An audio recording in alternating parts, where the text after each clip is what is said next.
Governor Braun, thanks for joining us on WIKY again. You're becoming a regular. Well, I'm surprised it's taken this long because you're a loud voice down in my neck of the woods. The nation is talking about it, seeing the images and the videos from the really unprecedented flooding in some parts of our state. Where is the recovery and cleanup effort on that in those communities? It's in full gear, and since we could see this coming, it was a week ago on Tuesday when it came in from northeastern Illinois, and that looked like a hurricane went through. There were a couple small tornadoes, and most people don't realize there were 300,000 homes without electricity. I mean, that's a large part of that area, all but 80,000 back online. Well, that's good news.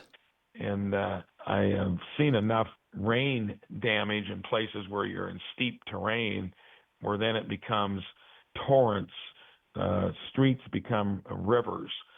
Here it was relatively flat topography, but then you get time to get away, but you can't escape it, obviously. And there are going to be somewhere between 1,000 and maybe 3,000 homes where it hit directly, which is mostly rural, but all that water then headed to the north side of Indianapolis and then went right through town.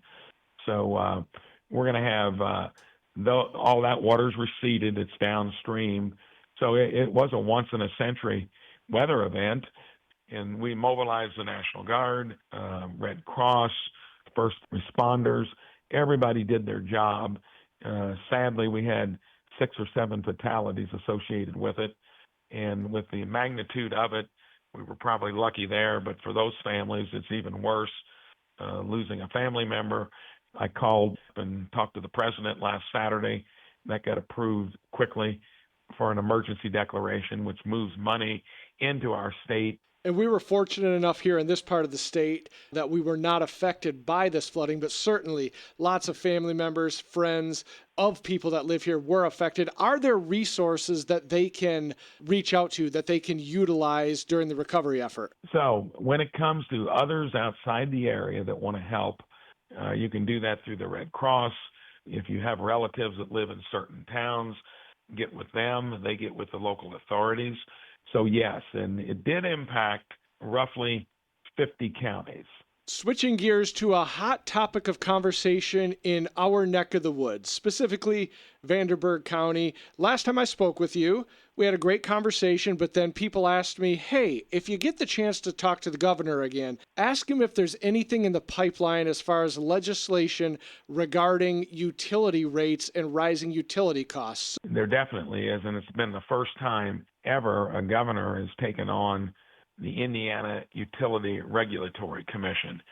They are the agency that takes the legislative template that they're given, and they have to decide these rate cases. And 2 utilities stand out among the 5, and that would be CenterPoint down in your neck of the woods, and then NIPSCO, where all the storm damage was up in the northwest, and NIPSCO to probably even a more significant case in the amount of increases that have come outside of the norm. But in general, going forward, I've nearly replaced the entire IURC board to be ratepayer conscious.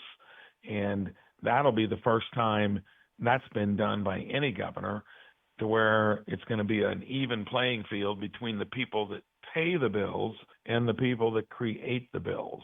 Because basically, past IURCs who have the legislative template to regulate utilities have been rubber stamps for the utilities. New sheriff in town, new dynamic.